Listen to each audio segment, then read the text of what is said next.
18/11/2024 கார்த்திகை மாத திங்கள் கிழமை தவற விடாதீங்க. இந்த திங்கள் கிழமையிலே சிவபெருமானுக்காக விரதம் இருந்து வழிபட்டால் சிவபெருமான் நமக்கு காட்சி தருவார். அது மட்டுமல்ல, நம்ம நினைத்த காரியங்கள் எல்லாம் நிறைவேறும்.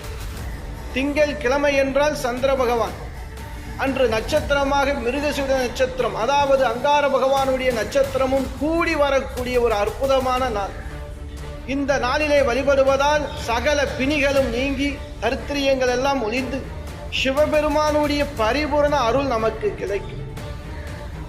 சிவனே நமக்கு துணையாக எண்ணிக்கொண்டு சிவபெருமானுக்கு அன்று காலை 6 மணி முதல் மாலை 6 மணி வரையிலும் சிவபெருமானுக்காக அரிசி உணவு இல்லாமல் விரதம் இருந்து அந்த சந்திர பகவான் உதய நேரத்தை பார்க்க நமக்கு நல்ல பலன் கிடைக்கும்.